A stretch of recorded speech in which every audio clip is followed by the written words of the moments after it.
Hey, Friendo, Steve here. Hey, Larson. And welcome back to Steve and Larson's Pro Wrestling Podcast, ruining pro wrestling since 2014. On today's episode, we've got a little bit of news about a potential Summerslam match that's in jeopardy.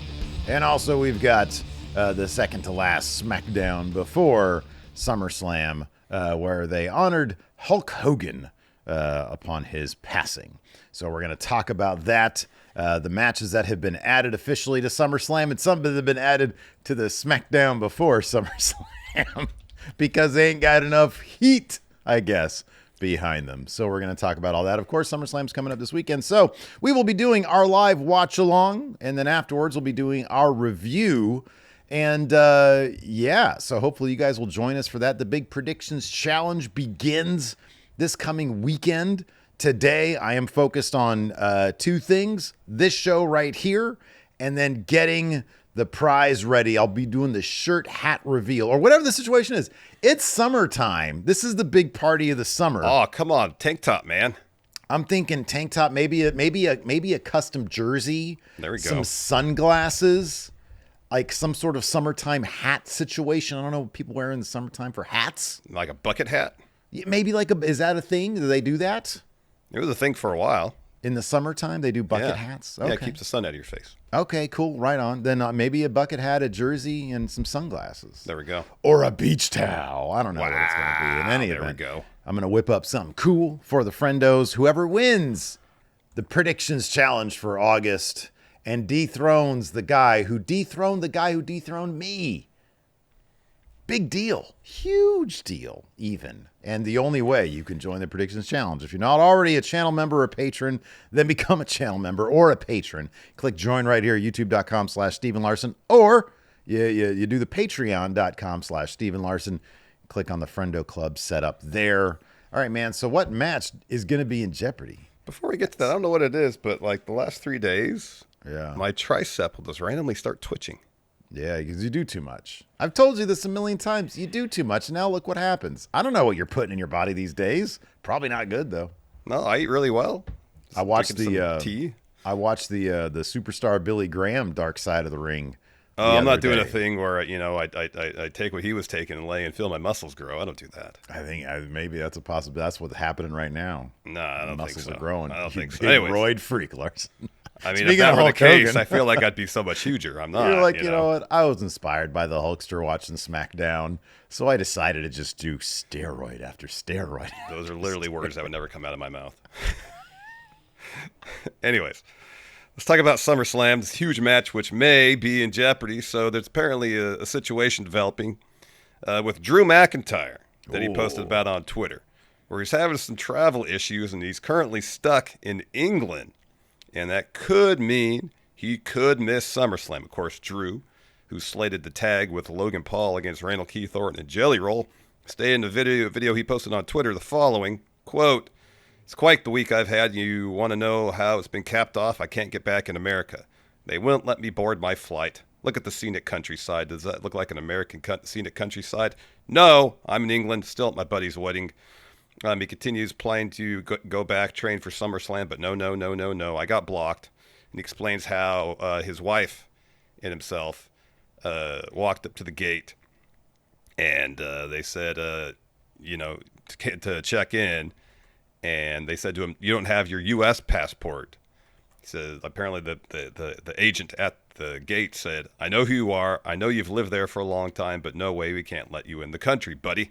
So then he explained that his wife went on to the U.S.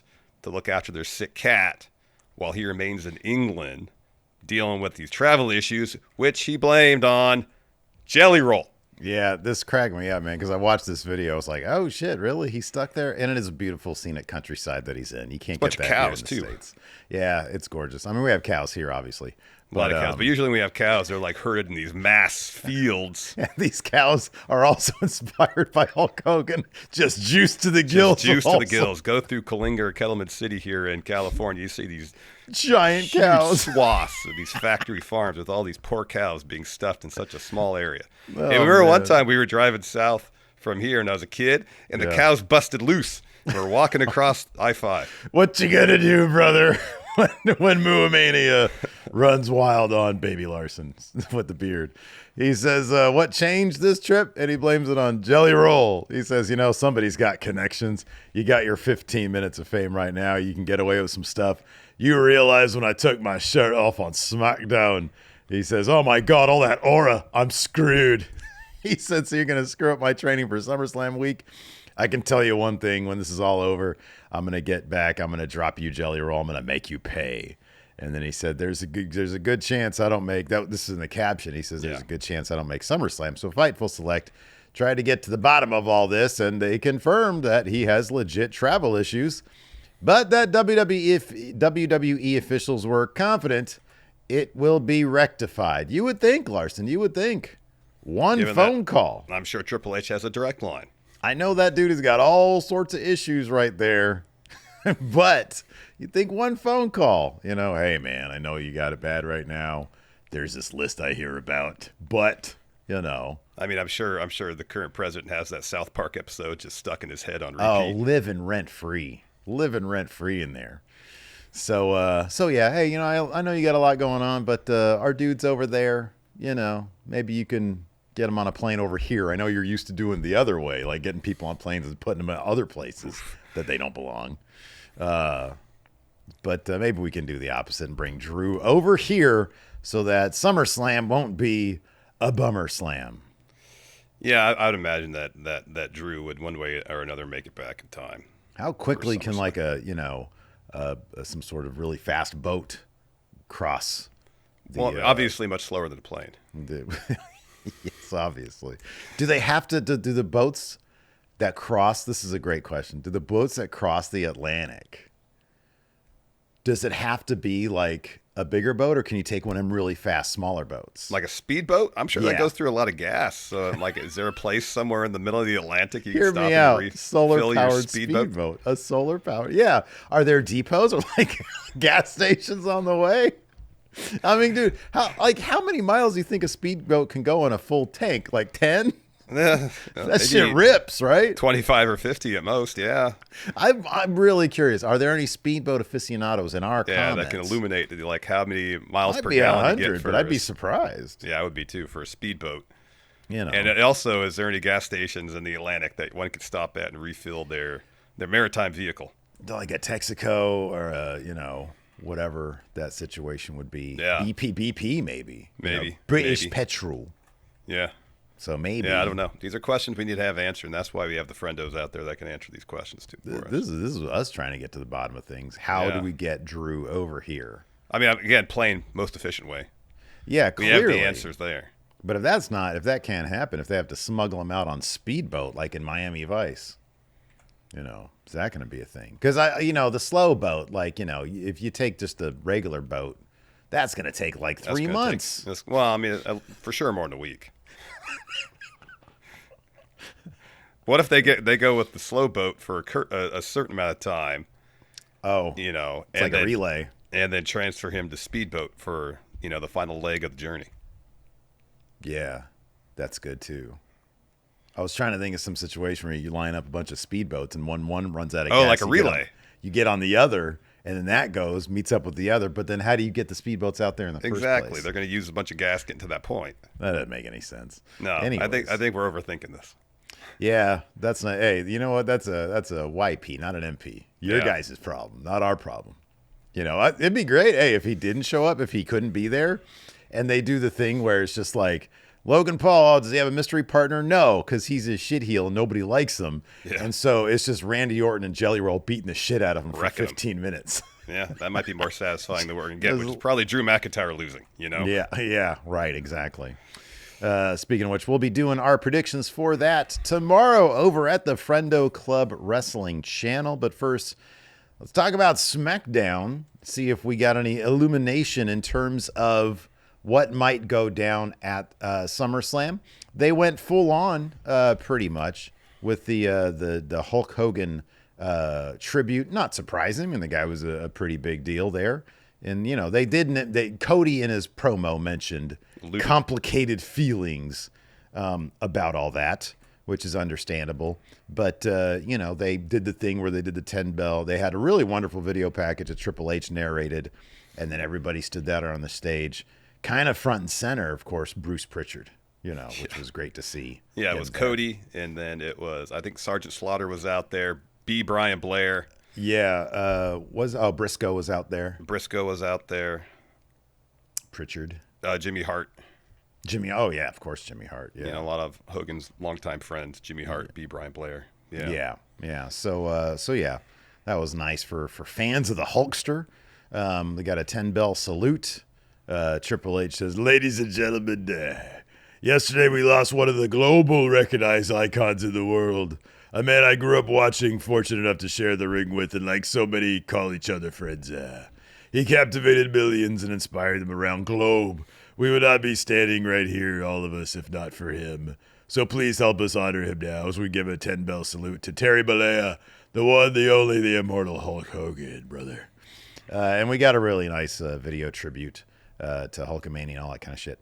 But let me ask you this, because this has been, Sure. in the wake of his passing and whatnot, we've obviously mentioned that it's too much of an alternate universe situation to think, what if Hogan had been loyal, for example, to Vern Gagne and was like, "Hey, Vern, put the title on me and I won't go see Vince." Vern does that, and there's never a Hulkamania. Vince, now I'm convinced that without Vince McMahon, we would be movie podcasters. We would be something else. We would maybe stuck with video games, movies, I don't know what. We'd be doing something else. Yeah. Without Hulk Hogan, here's the thing. If you read this book, Death of the Territories, it is clear Vince McMahon put so much money into the national expansion before he got around to getting Hulk Hogan. He put a ton of money. This was happening regardless. Now, obviously, your front-facing guy is Hulk Hogan. But Vince, obviously, would have found or would have tried to have found somebody else. Yeah. Thinking back to then, not just within the WWF, because we know that he was poaching from everybody. Yeah. Is there another name? Do you think Ric Flair could have stepped in the place of Hulk Hogan if Vince was like, "Hey, I'm going to give you every single dollar I have"? Could Dusty Rhodes, obviously a much different direction in terms of the big 80s roided out dudes.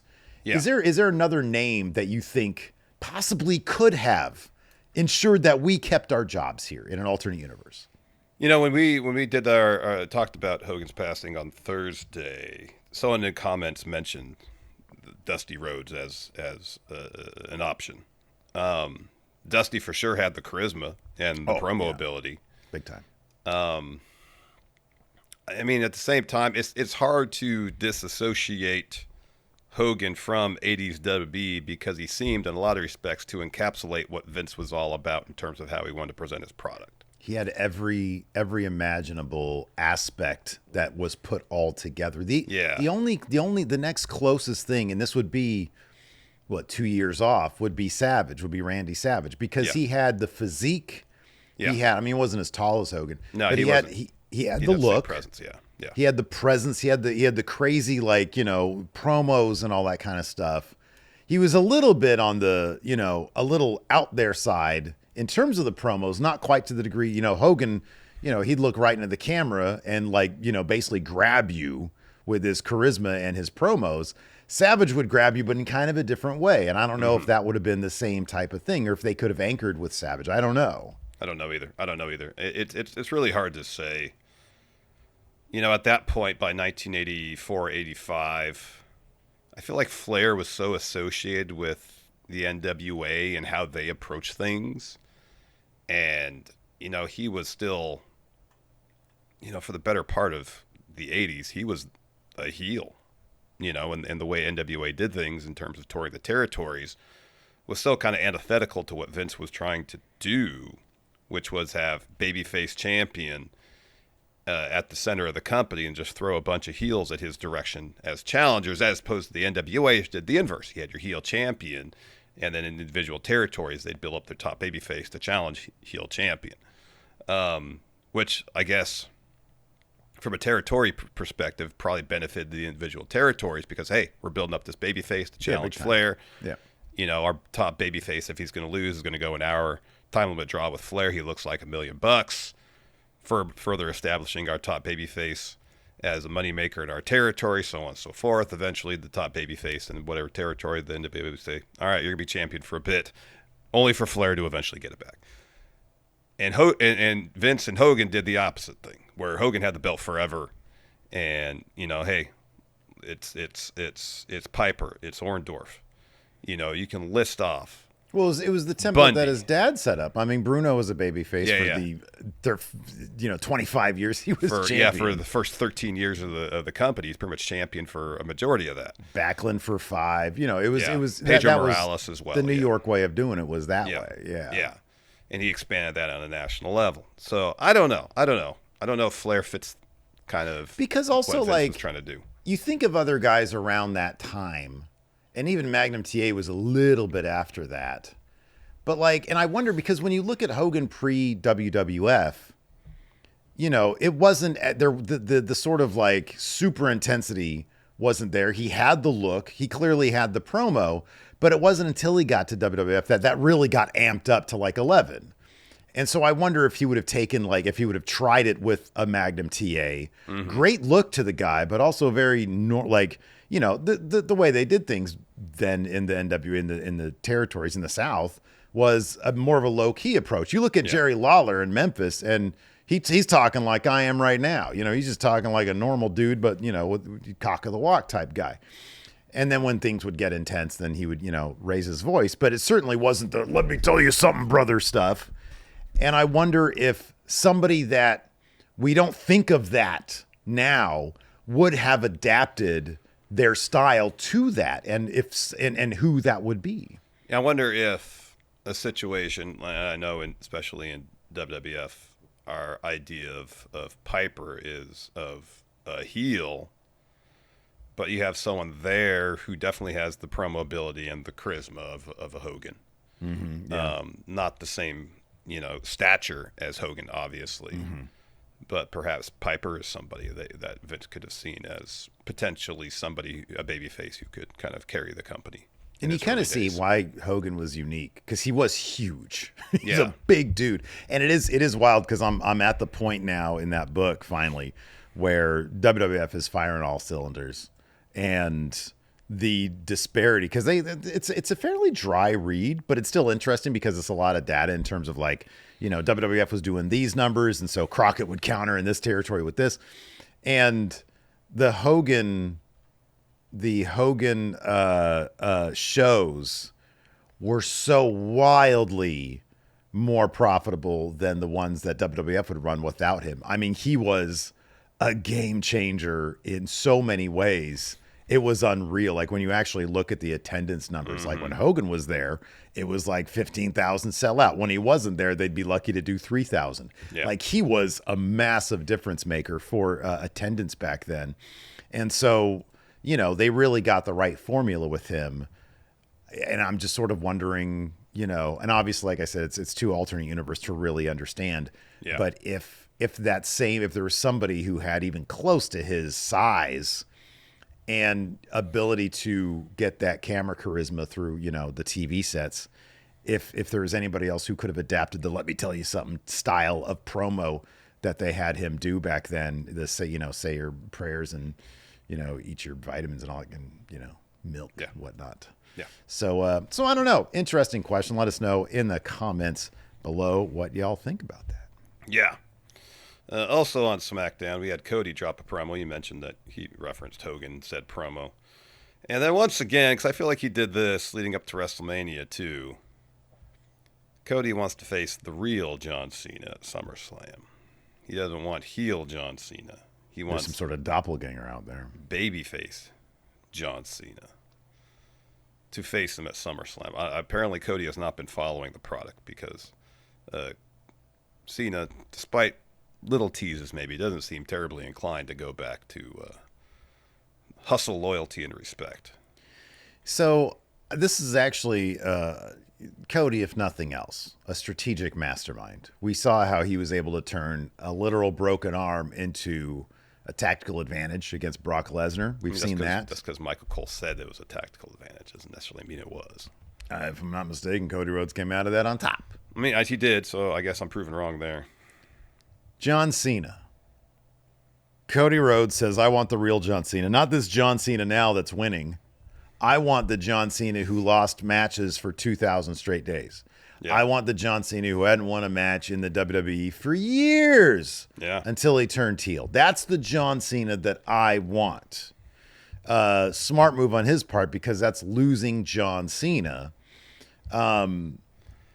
This what did you write here? For the title for our note says, has Cody and Cena's feud lost steam? I don't know if you could lose something. They never had it. They never had it. Well, dude, I liked last week's segment well enough. They've pivoted a million times. Cena even admitted this when he was on the Breakfast Club. They've pivoted a million times. You can tell they've pivoted a million times. I don't think it's been without its entertainment value. But in terms of, I think it's kind of obvious that Triple H felt he could have an anchor story throughout 2025 using John Cena's heel turn, John Cena's last year.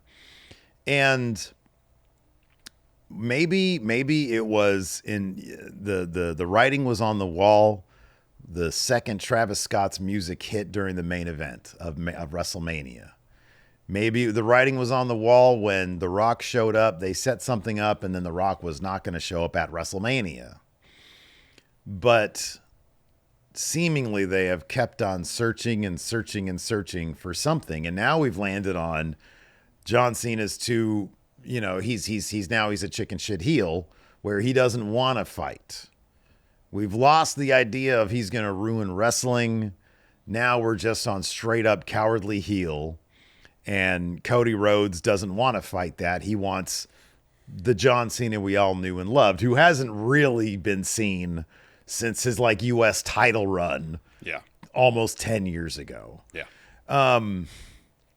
Is there any way for the next 4 to 5 months that the John Cena story can be looked, because I think right now it'll be looked back on as memorable, but not necessarily, oh, damn, this was good. What a great way to follow up the bloodline. Yeah, it's because it doesn't feel like there's a genuine through line from the inciting incident, which was Cena's heel turn, to today. Because, as you mentioned, there's seemingly tons of pivots where they're fitting this nebulous idea of John Cena heel into whatever role they deem necessary to tell the story they want to tell at that given time. It doesn't necessarily seem like with John Cena there's been overarching story related to the evolution of his character. Now we've seen hints of hesitation based on the fan reaction to him, and maybe that's going to play out in some major way at SummerSlam. I hope so, because that's what this needs to get to the point where it feels like, all right, there's a vision behind this story over just instead of just the idea we want to Cena turn heel in this final year, and then by the end of it, be babyface John Cena again. We need more of that development, because apart from a few hints, we haven't gotten enough. And that's kind of what it feels like it's lacking. It's just that consistent through line throughout in terms of who is heel John Cena, the basic stuff, what motivates him, because even that's been murky from the beginning. I know he said what it is, but if you go all the way back to the initial turn, it seemed like, all right, he's going to align with The Rock to be The Rock's corporate champion. Obviously not, and then he's like, oh, the fans turned their back on me, so I turn my back on the fans. I get all that. That's the motivation they pivoted to. And even go up to WrestleMania is the expectation. Oh, The Rock's going to be there to help John Cena win, to solidify he's the corporate champion. Obviously didn't happen. And since then, it feels like the story's kind of been playing catch up in terms of filling in the gaps of the why. And I guess at this point, we just kind of all accept Cena as a heel, and now his role is just to be whatever he needs to be as a heel to fit the story they want to tell. It doesn't really feel like Cena's heel turn and journey back to babyface is necessarily a coherent story they have had planned out. It's pretty clear that's the case. There's for my money, there's also a degree of, when somebody is in a program with somebody else and the idea is you use somebody's legacy to give this other guy the rub, whatever. Most famously, obviously, Undertaker and Brock Lesnar at 30, using that entire legacy of his streak and handing it over to Brock Lesnar. It really did a lot in terms of Brock. It's like, oh man, then he was like kind of unbeatable, Yeah. With Cena and Cody, because the fans were starting to appreciate Cena and the legacy aspect of things and appreciate Cena as a heel walking into WrestleMania, they started to turn on Cody a little bit, or at the very least, they started to side with Cena. Mm-hmm. I think probably over anybody that was in there with him. I never really took that as, they're turning on Cody. It's, No. No, they're pro Cena. And this pivot for Cena, to me, seems blatantly, well, they don't want Cody to get booed. So how do we accomplish that? Have Cena be cowardly, bitch out of his match at SummerSlam. Cody goes on the attack, literally forces his hand to sign the contract. I wonder if, and I don't think for a second we're going to get bad guy Cody, but I think we're going to get aggressive Cody. Yeah. It's a street fight. We've already seen that he's more aggressive now in the build to the rematch. I suspect that Cena is going to lose to Cody at SummerSlam. And I wonder if the losing is going to be the turn for Cena, because he's going to get a tremendous thank you for losing that number 17. Mission accomplished. You got 17. We got to see it. We got to witness history, and everybody's going to give him his flowers. Mm-hmm. And I feel like they're going to use that as his face turn. Maybe he'll come out whenever his next appearance is. I imagine he'll probably come out on the Raw after SummerSlam, because it's going to be a big Raw. Mm-hmm. And he'll get attacked maybe by Drew McIntyre, maybe by some other big bad. I don't know who, but I feel like that's going to happen next for Cena. I think the reaction he'll get at SummerSlam is going to be the turn for him, but I don't think Cody's going to turn into a bad guy there. No. I doubt that either. Yeah. So, yeah.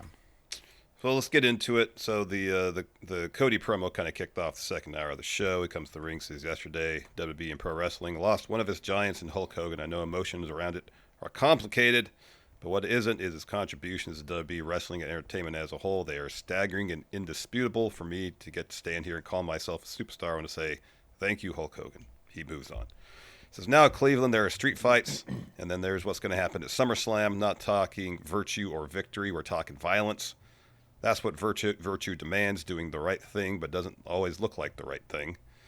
Last week Cena said that and he'll get plenty more. But here's the tricky thing: I don't want to wrestle this John Cena. I don't want to fight the guy who didn't want this match in the first place, the one who's counting down the days till he's out the door. No, I want to fight the real John Cena. If I'm going to stand here, I'm going to own it, and I need to know I can go through the best. The title he has means that you are the best. This isn't nostalgia or headlines, but once-in-a-generation superstar. So, John, if this is your last SummerSlam, come at it like it's your first.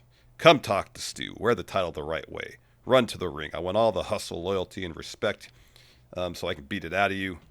The reason for wanting that fight is because I need to know this story we have all been a part of isn't just fantasy or legacy. I need to know it was real, and the only person who has the answer is you, John. John. I'll see you next week. Yeah. He said kind of a lot of nothing there, except for he's demanding now. After beating him up last week, he was like, I want you to go back to old John Cena. Well, that's not up to you, Cody. I know. And it's like you would hope that Cena is savvy enough to be like, he wants the real John Cena. The beatable John Cena.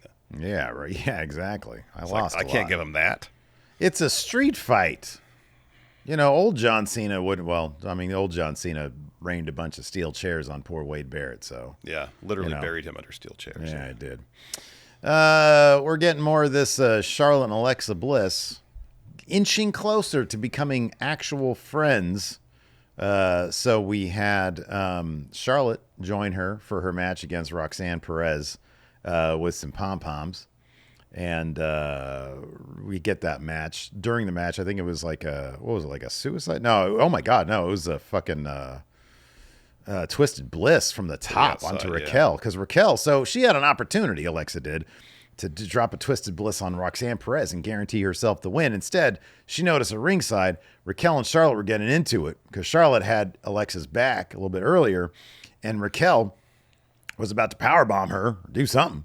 And Alexa sees that, and she makes a decision. I'm going to drop her with a Twisted Bliss. Really impressive Twisted Bliss off the top here. Yeah, to the floor, and she ended up busting her nose a little bit on it because she starts bleeding at the nose. And then she gets back in, and Roxanne hits a roll-up, grabs the ropes for the pin there to get the win. And so Charlotte gets in, checks on Alexa, and as she's bleeding, Roxanne and Raquel are celebrating. Later on, we're backstage, and Charlotte's like, hey, man, I'm sorry about your nose, but, you know, this can't happen like this at SummerSlam. And they chat a little bit, and she's like, look, I'll check on you before SummerSlam, see how you are. And Alexa's like, because she was like, you know, you're my partner. And Alexa's like, she was about to say friends. So that big moment, that's going to be a big, you know, it's funny, man. It's just going to be a blow up the roof moment when they just become friends. Yeah, I know. I know. I love that. And I love that. It's so simple. I love that. That's actually an example of good creative when you can take something so simple and turn it into something that people really want to see. That's good stuff. It is, exactly. It really is. So we're backstage. Kathy is interviewing Jade Cargill, asking her about her title match at SummerSlam. She says, I fought through something that should have taken me out, but here I am, Queen of the Ring, and next week I'll show them why I'm a natural-born champion. Chelsea walks in and says, I'm sure you're not talking about Jade radiating confidence, are you? I was screwed out of the Queen of the Ring crown. I should be wrestling Tiffany, not crown-stealing Jade. So at this point, Jade had already walked off. And so Chelsea's talking crap, and then Kathy keeps looking over her shoulder. And Chelsea's like, she's behind me, right? Oh. And Kathy shakes her head and leaves. So then Jade lays her out and then picks her up, carries her through gorilla position, and then dumps her on the stage. There's a ref following them out, and it turns into a match, which, of course, Jade wins pretty easily. Chelsea basically is looking for an unprettier. Jade blocks it and then hits Jade to get the win. Afterwards, the Secret Hervis come in and attack Jade. Tiffany runs out to make the save. They clear the ring. Jade picks up the title, poses with it a little bit, about to hand it to Chelsea, but doesn't, or not Chelsea, Tiffany, but doesn't let go, and then eventually lets it go. This is an interesting dynamic, but really first I want to say this really quick. More matches should begin like this. Yeah. More matches should just be, because, you know, you think this is going to be just a brawl, but no, the part of the absurdity is, oh my God, we've got a match on our hands right here. They dispel the whole idea that a brawl breaks out and Nick Aldis has to approve of the match happening. Right. Yeah. do that because that's just chaos. Like, holy shit, we've just stumbled into a match. That's great. I like that. This Tiffany Jade situation is interesting. Because you got two baby faces here. Mm-hmm. And how do you see this now that we're, you know, it's not the go home, but it's the second to last one. They'll probably just do a video package next week. Or a face-to-face or contract signing or something like that, yeah. Yeah. How do you still see Naomi getting involved in this? Potentially. I mean, if they want to wait to put the title on Jade till later, then yeah, it kind of necessitates, I feel like, outside interference. So if Jade loses, a protected loss, then Naomi makes the most sense. Or it could just be that Jade goes over. That's entirely possible too. Yeah, I mean, Tiffany's had the title for a little while now. Yeah, since the beginning of the year. Yeah. Mm-hmm. Yeah, I'm trying to see here if there's been a situation. No, I mean, last year, both the women's title matches were heel versus face. Yeah, I don't know. I mean, you know, what you said, I think, about Naomi is appropriate in that, you know, she did say, you guys aren't going to know my next move, you know, until I make it.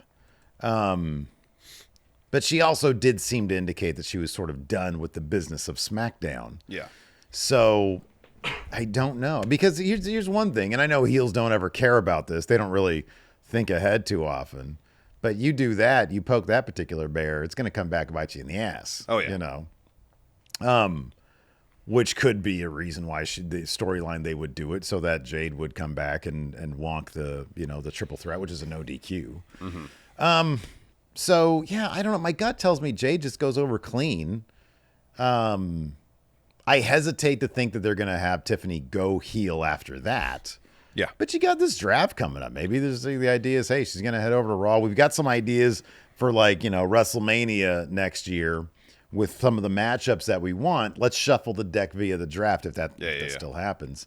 Yeah. And Tiffany loses clean. It's after the run she's had as champion, which I think has actually been pretty strong. There's been some really decent matches with Tiffany. Yeah. Her character is nothing that really dazzles me or anything, but the crowd really likes her. Mm-hmm. And so yeah, they obviously have big hopes for Jade Cargill. I mean, she just Lacey came in she came in, I think something was on the screen and I was like, oh man, Lacey's walking in during this, and I forget what it was. But then the bit with Jade Cargill happens and Lacey was on her phone or something. She looks up, she's like, oh my God, look at her. She has got that thing where it's like, you look at almost anybody else, on the roster, certainly in the women's division, and it's like, oh yeah, okay. The presentation's good. Mm-hmm. You look at Jade, nobody looks like Jade. Nobody. She's like, look at her abs. She's like, I want to look like that. I'm sorry, I don't think you can. if I'm not saying, it's no shade. I'm like, Tiffany. I'm like, you could look like Tiffany. But no, but you can't. It's like me being like, oh, look at Brock Lesnar. I want to look at that. No, Steve, you can't. You can't look like that. Hey, I believe in you. You can. Larson, I got some. You know what, man? Here's the thing, dude. You said a long time ago you want to look like Finn Balor, and I believe you could look. There's certain people you could look like. I've actually got some ab definition up here now. There you go. You ain't looking like Brock. No. And my wife ain't going to look like Jade. It's not possible. That is just a gift from God. You think that, I don't know what Brock is, but Jade is. She is born of the stuff from the gods, man. Crazy. Mm-hmm. She just looks like a man. When just people who aren't really wrestling fans look up, hey, that's who you want your champion to be. Yeah. Yeah. That's who you want your champion to be. Yeah. Just saying. No, I don't disagree with that. She looks like and she's presented like a superhero. Yeah. Yeah. Yeah. Quite legitimately. Yeah. Yeah. Totally 1,000%. The Miz though, not too super on this episode of SmackDown. So we get this Jacob Fatu promo backstage. He says, Solo, let's get to the point. I loved you, but you made it like this. You got me framed, sent me to jail. When I told you and everyone else I'm never going back. Last week, Pierce said he was going to lock me in a cage with you. I don't mind being locked in there with you because I'm about to dog walk your ass. You know what I mean. Yeah, I mean. So Miz walks up and he says, you and I have unfinished business. You took me out for 6 weeks and now I know who I am. Went toe-to-toe with legends, beat icons. You're just a pawn. I'm not a victim. I'm the main character and I just got us a match. And you got the wrong guy on the wrong day in the wrong city. Cleveland is my town because I'm the Miz and I'm back. And he slaps Jacob across the face and laughs. And he says, that's what it comes to, a match now. Well, come on with it. He said, oh, that's what it's come down to now, huh? A match. A wrestling match on a wrestling show. Yeah, that's exactly what we're at now. And so we had that match. And we had a ton of shit going on here. So the MFT. So he hits the 10 headbutts. Miz goes down in the corner. Fatu charges in, hits him with a hip attack. The MFT come out, drag him out. Fatu hits them all with a suicide dive, takes out Talatonga into the post. Super kick to Solo, pop-up Samoan drop to Miz. Miz went down with a pop-up Samoan with the signature move, not even the finisher. Yeah, man. He's back to losing against everybody. So, yep. Post-match. Hey, you know what, Miz? That's no shame because I'd lose to a pop-up Samoan drop too. I'd lose to a super kick. Yeah, I'd lose to a hip attack. One of those hip attacks would take me out for a week. Oh, that hip attack. Boy, hip attack should be more. I'm glad Asuka got the hip attack as a finisher because that is gnarly. Yeah. Anyways, so afterwards, the MFTs show up. They stomp him out. Jimmy Uso, Big Pop, comes out, makes the save with a chair, takes out everybody. He hits Tala Tonga across the back. Tala says, nah. No sells it. Jimmy eats a big boot. They set up Fatu for the spike, but he boots off Solo, fights off Tala, wipes out everybody with a bunch of super kicks, hip attack to Solo, grabs a chair, goes to Pillmanize Solo. He backs up for a hip attack. Tala Tonga gives him a big clothesline. Yeah. And then he hits a choke slam. Solo hits a spike. MFT stand tall. Video package next week? Next week is a stacked Smackdown, so they'll probably just do a bunch of video packages. That's entirely possible, yeah. It's stacked because next week we get Damian Priest versus Aleister Black. Yeah, man. So they talk about I love this video pack because it's all the voices I love to do. So Black says, "We are not cut from the same cloth. You fight for who you are. I fight to reveal who you are." And then Priest says, "All you see in me is everything you want to be. You want to be Damian Priest. Bow, rise, bow, and rise." So Black says, "I will unmake you and tear down the walls you built up and for the first time see who you truly are." Priest says, "I'm not hiding. I'm the bad guy, and I'm not coming to play peacemaker. I'm bringing these hands, and I'm going to punish you. I was Punishment Martinez." In case we didn't know that, yeah. Gunther. Constantly alluding to it. "I'm street trash." Kiana James is back. Yeah, she's back, and she's Julia's counsel. She was revealed to be Julia's counsel. So Selena steps up to Julia and is like, talking crap, "I want my rematch." And then that's when Kiana James walks up, introduces herself as Julia's counsel, and says, "You'll get your match next week, but when Julia beats you, you're just another number in her portfolio." So, here's the thing.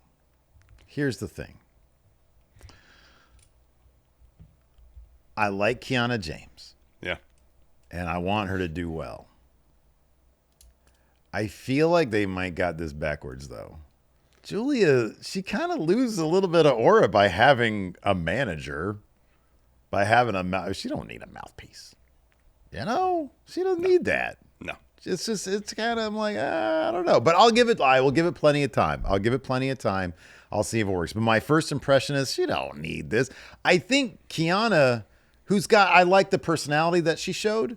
I think that personality kind of works more if they turn Zelina Vega, you know? Because she's got the snark, and I love the snark. Yeah. Zelina's got more snark than anybody. Yeah. Put her with somebody to let her to get some cheaty wins, and I think you might have a combo that people would really start gravitating to.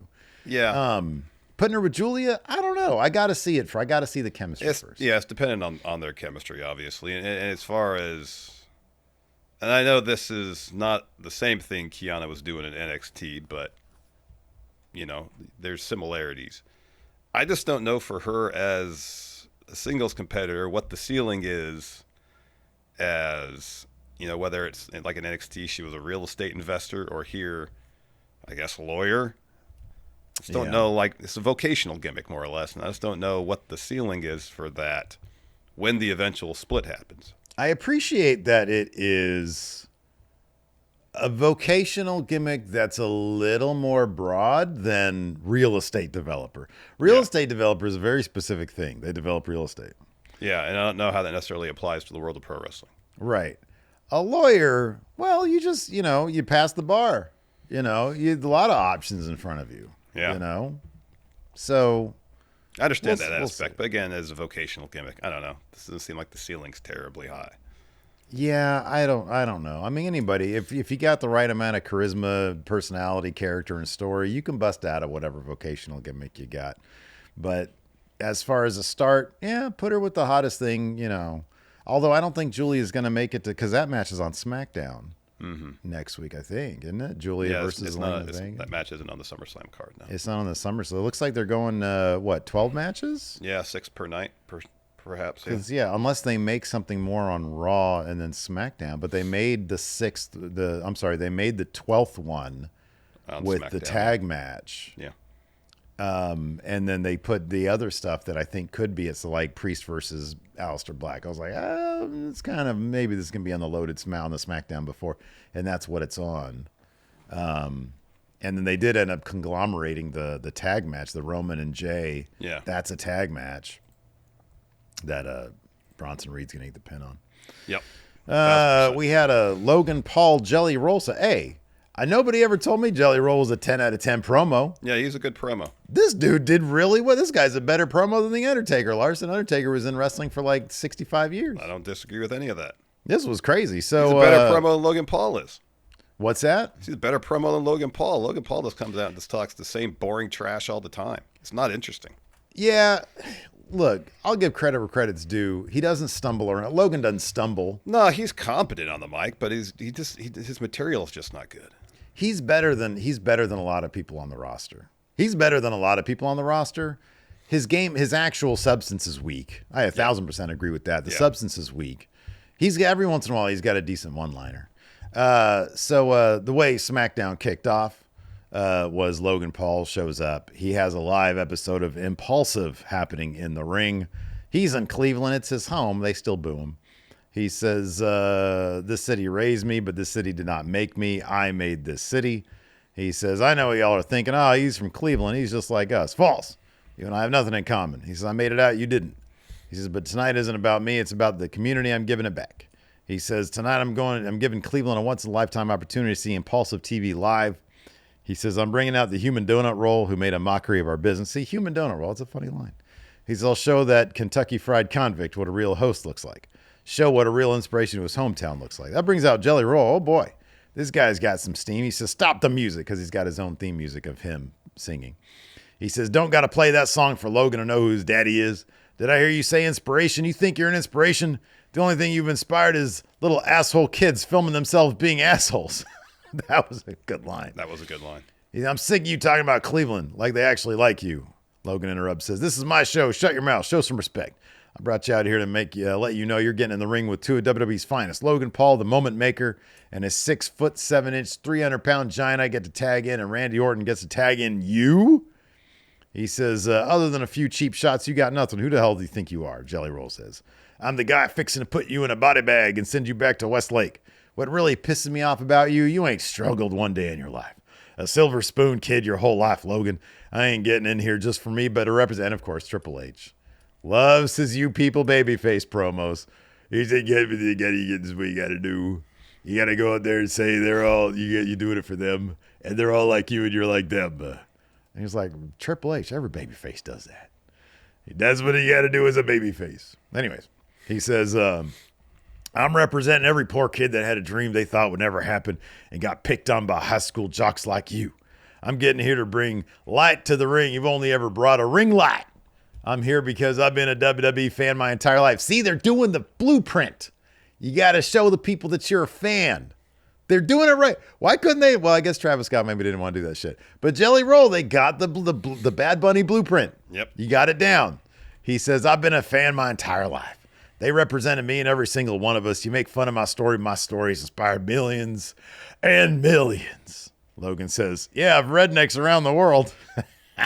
Jelly Roll says, you have the audacity when we know in your heart and soul you're as soft as Charmin and nothing but a prime peddling punk-ass bitch. Then Drew McIntyre slides in. Beef. He says that Jelly's like, Logan's like, you didn't think I would actually come alone. No, Jelly says that. Oh, sorry. Jelly Roll says that because he's got Randall Keith Orton with him. And he starts singing his theme.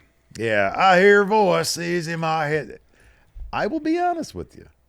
A Jelly Roll cover of Randy Orton's theme song? They should do that for SummerSlam. They should fucking do that shit. 1,000%. You know, man, I'll say this, dude. There's been a couple things on the show that we've seen happen.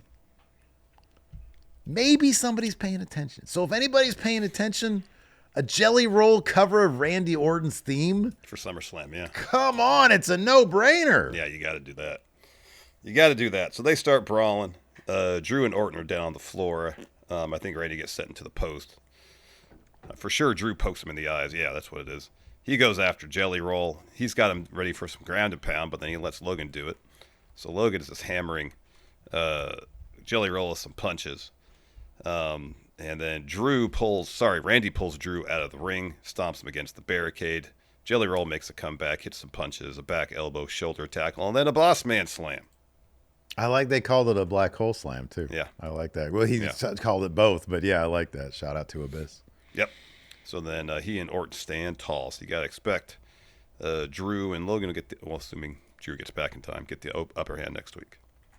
Yeah, but they got the good temp. They got to know, man. That's how you do it with the celebrities. You gotta ingratiate them with the fans by letting them know I'm a WWE fan. And Jelly Roll's been around a while in WWE. Yep. You know, doing the fan stuff and being around. And being at shows, even just being at shows. He's being at shows, yeah. Ringside, so. Dude likes the shit.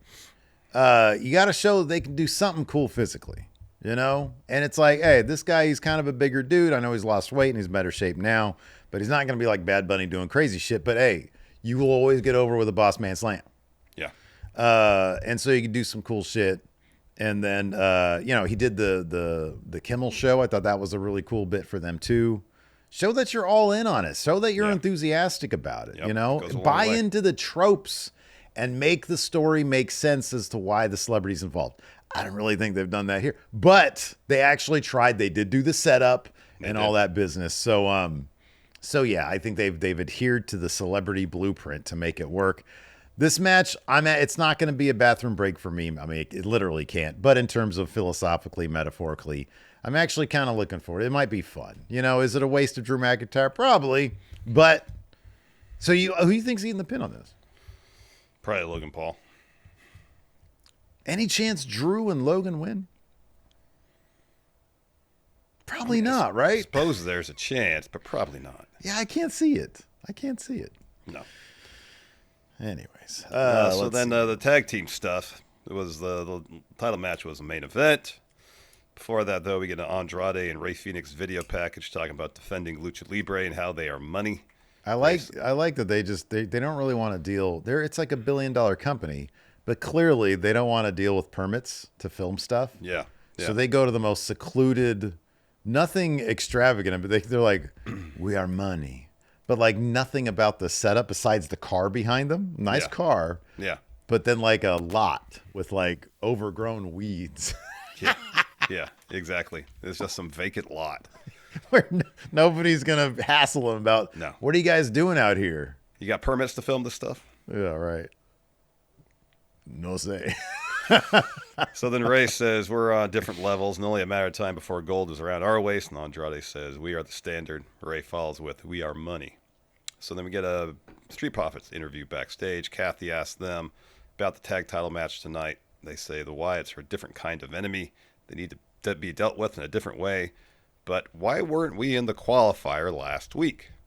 So then DIY walks up, gets on him about losing the titles, and says, let's take care of business. They eventually walk off, and then we get the tag title match. Wyatt 6 defending against Andrade and Rey Fénix. It seemed like Fénix and Andrade had this one, except Nikki Cross pulls the ref out after Andrade hits the message. Ref calls for DQ.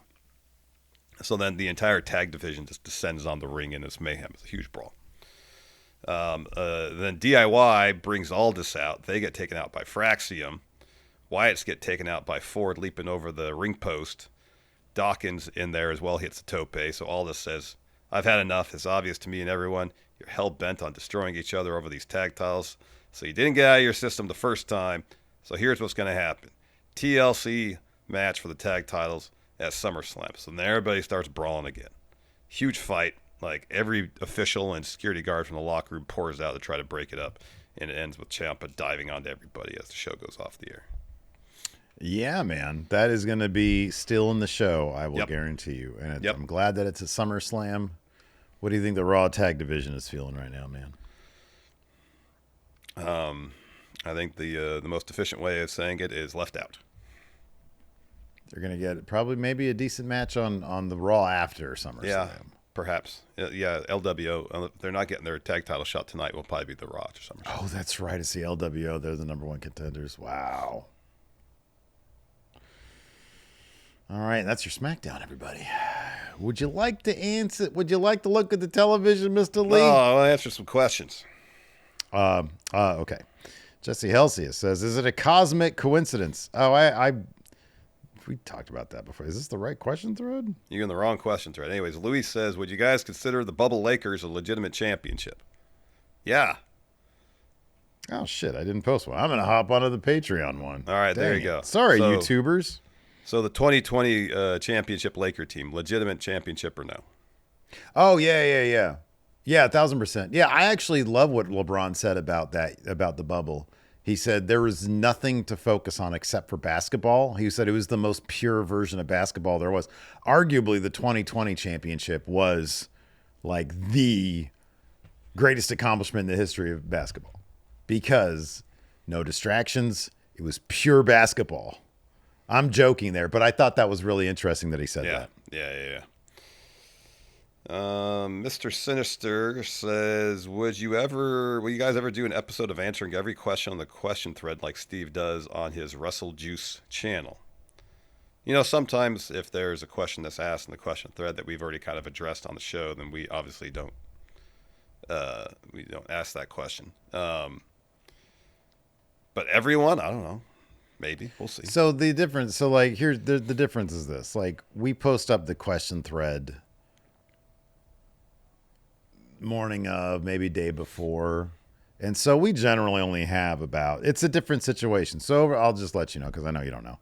Over at Wrestle Juice, I'll post a question thread, wait overnight, usually like 24 to maybe 48 hours later, I'll have 150 questions sitting there. Now, I used to take like 15 of them and then answer them like kind of more in depth. But these days, I'm just like, you know what? Screw it. I just did this on a whim. And I just like every single question. And it's not even necessarily like a speed round thing, but shit that I don't really need more than one word. Like if somebody says, "Hey, do you think that we're ever going to get Vince McMahon in AEW?" No. Mm-hmm. I don't need to expand on that. No, it's not going to happen. And then other questions I'll expand on a bit more than not. Yeah. It's not, the point isn't to go fast or slow. The point is to give as succinct an answer I can for each one so that everybody gets in. There you go. It's a different situation here because we've already talked for an hour and there's only like, I don't know, 15 questions here, something like that. Maybe 50. If I posted a YouTube one, maybe 10 more. So if there's questions we've already talked about, why would we say we're not going to reiterate that? Exactly. So it's a different situation. It is. Justin here asks, who do you think is the best dunker in wrestling? First name that popped in my head is probably Montez Ford because he's got some hops. He actually has. Yeah, that makes sense. He's tall and he's got like legitimate hops. He's got good. Likewise, Javon Evans. I think he's on. You think Javon's over 6 feet? Yeah. I think he's surprisingly tall. I think so. Yeah, he's got good hop. You're right about the hops thing. What's Montez? I'd say 6'1" at most. So Montez is billed 6'1". He seems taller than that, though. He's billed at 6'1". That means he might be 5'11", though. Oh, he seems like he's taller than 6'1", though. Yeah, but you know how they do that. They don't. And then Javon is also billed as 6'1". There's a couple of 5'11" dudes then, man. Yeah, you might be right about Javon. If they're the same height, Javon and Montez are the same height. If that's true, I'd have thought Montez had like 2 inches on him. Yeah. If that's true, yeah, probably Javon. He's also younger. Mm-hmm. You know, them young dudes. Oh, my God. Mm-hmm. Mm-hmm. Yeah. No, it's a good call. What about Blake Christian? Do you think he can dunk? Was he like 5'9"?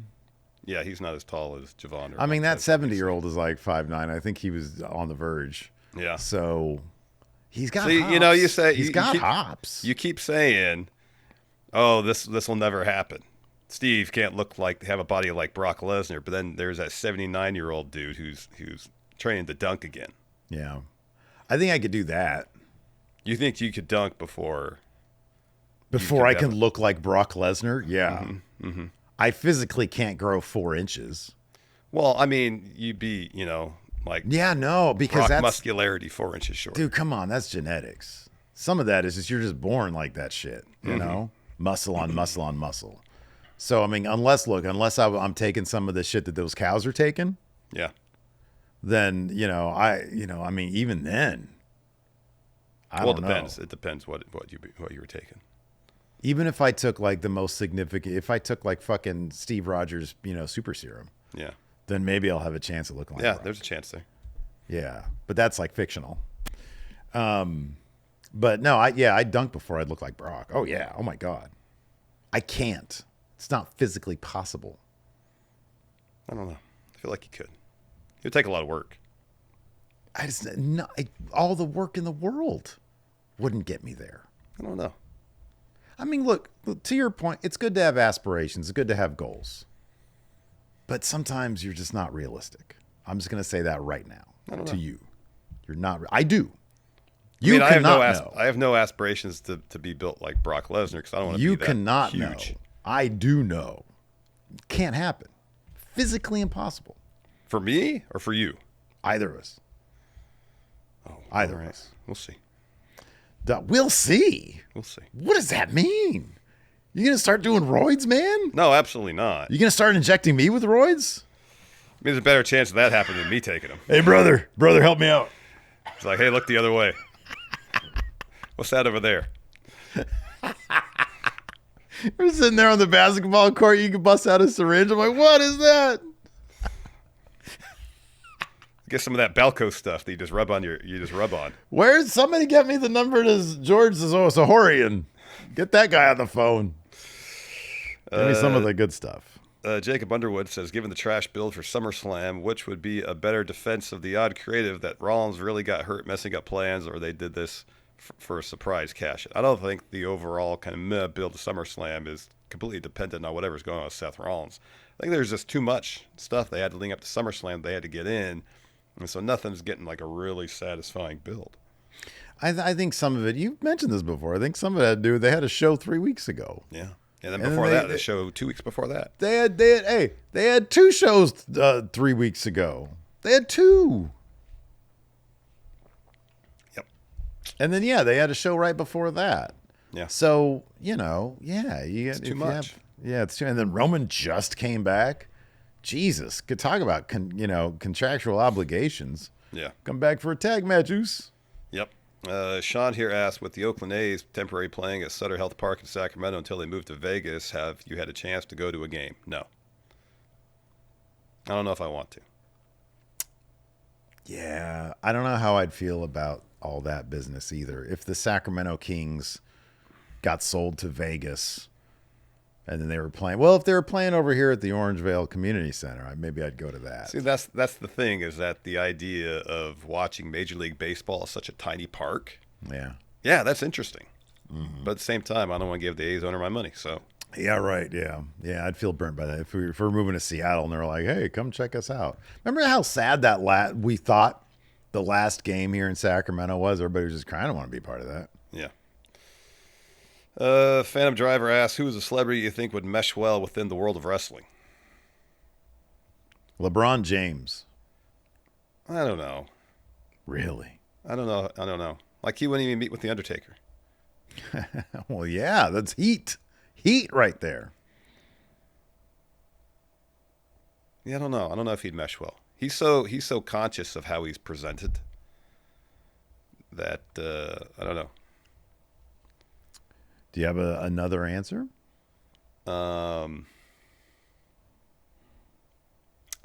Jason Momoa. Okay. I could see he easily would have, if the timeline lined up, he would have been a great guest host era WWE guy. Yeah. Yeah, I could see that. He's going to be in the same movie as the Roman Reigns, right? In the Street Fighter thing? Yeah. I think they're both in that together. They kind of look he'll like do some promotional stuff on. Oh, that's a distinct possibility, yeah. TK, Tony Khan's young boy, says, based on their NXT runs, if DIY are retired today, do they get into the Hall of Fame?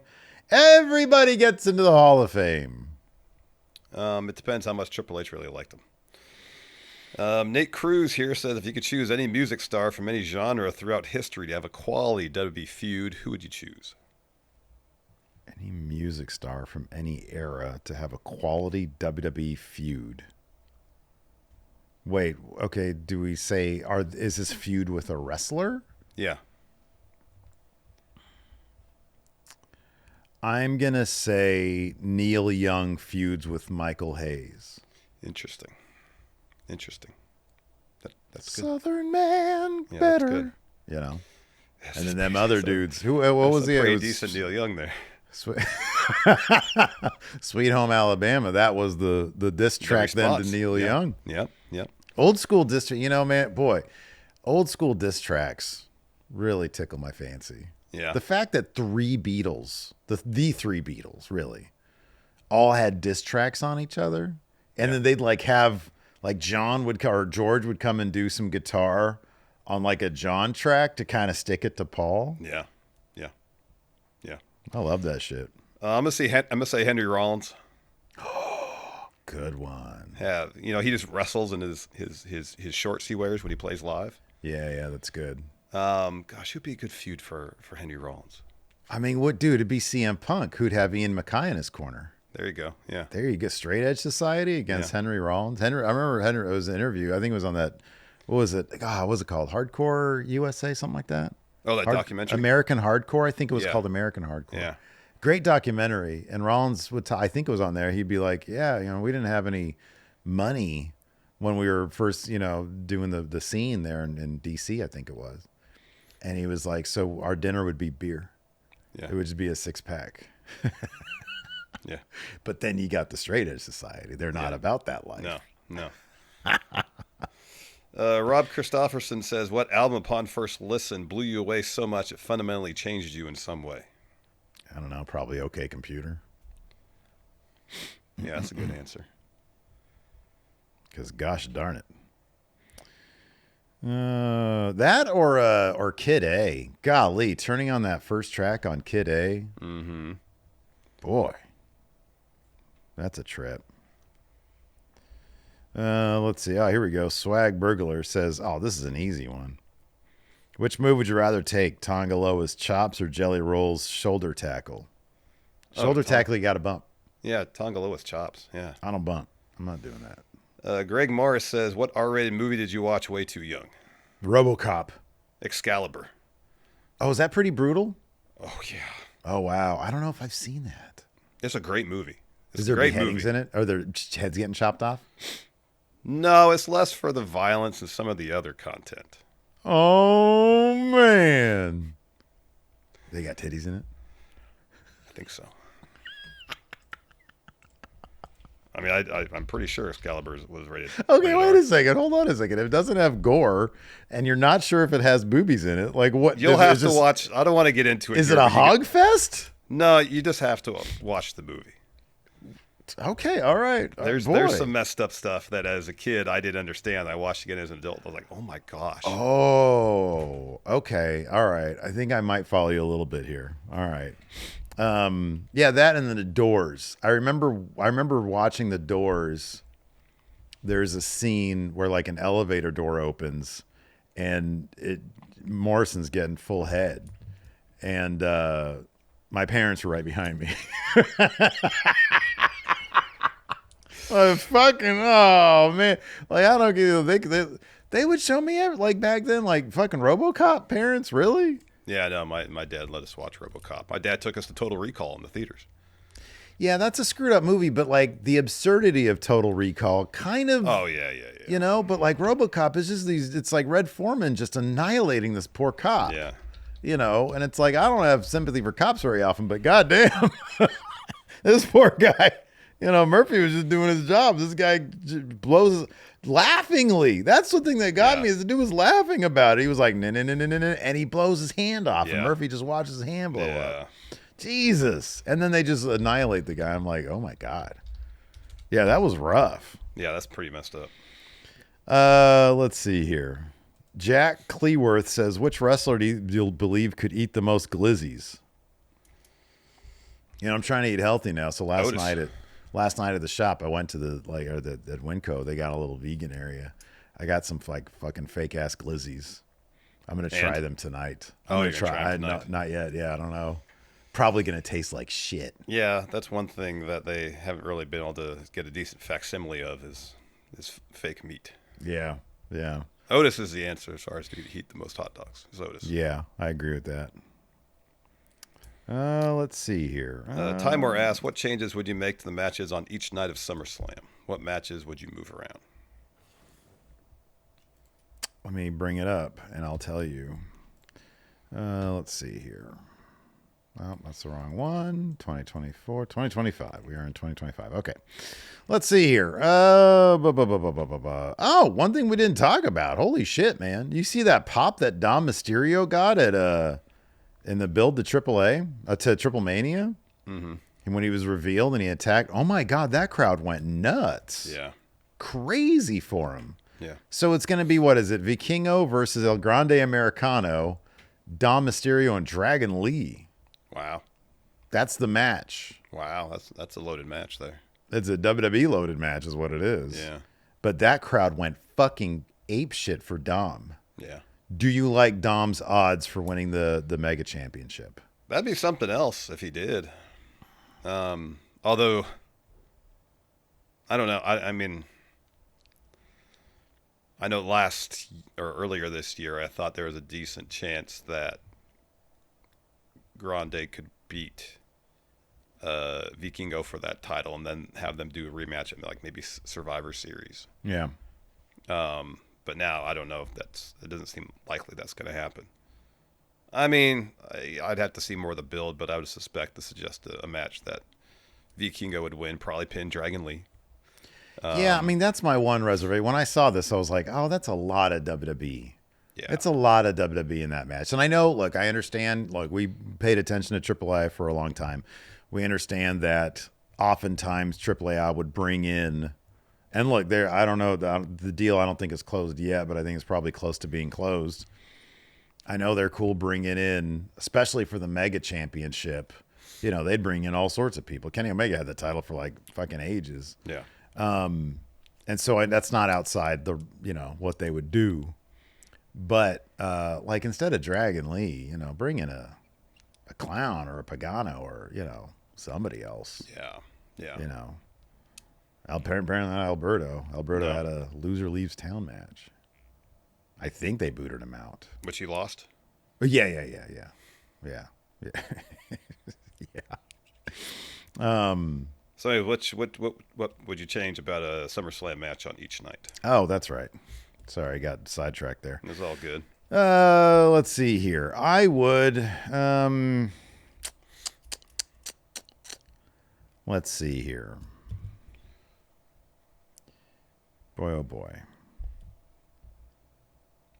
I would.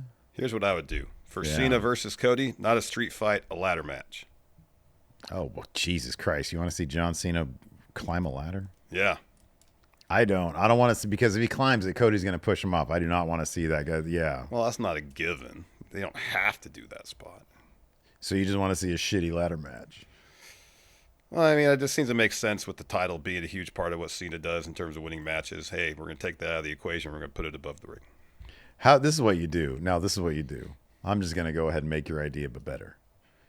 You do that match. But the title's in a shark cage. No, but here's the thing. It doesn't main event.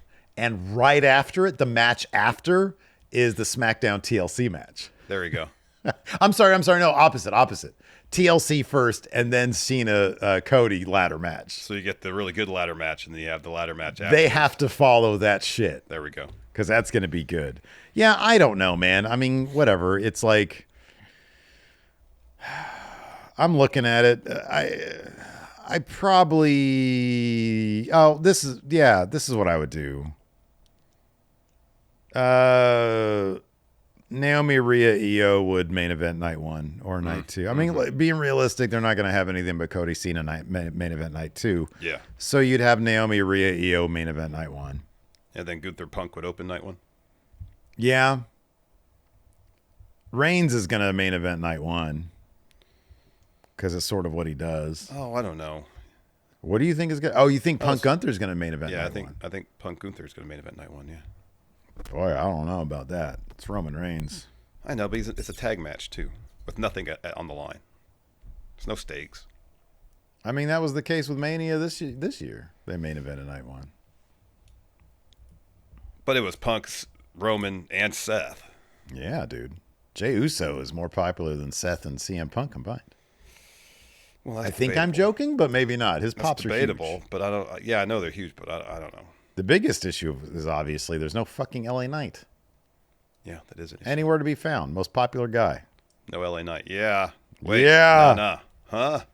This is a good question. Alex Foster says, what tasks would a wrestler have to do to leave your faction? So Steven Larson has a faction. What would they have to do to leave our faction?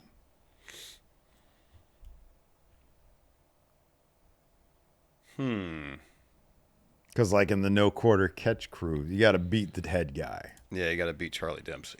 Best me in Trek trivia, Oh. or best Larson in...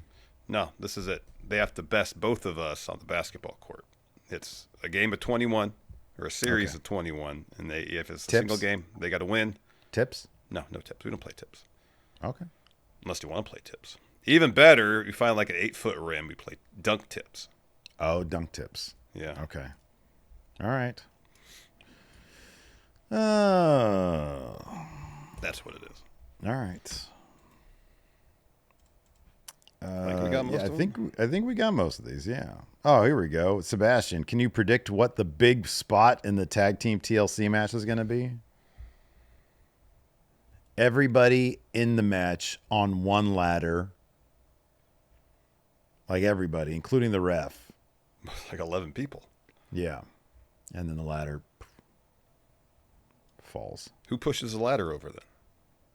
If they're all on the ladder, or they just kind of rock it. Whoa, whoa, and then Yeah, exactly. And then they all meld like AI. Oh. Yeah, that's how it there is. we go. Yeah. Somehow I'll go through Rawgate once they go through the table on the floor, huh? They turn into one giant, monstrosity. Yeah. That's good. There Anyways, that's going to do it for the show today. Thanks, everybody, for tuning in. We appreciate it. Tomorrow we'll be back with our Raw review. Till next time, we'll see you guys around. Goodbye.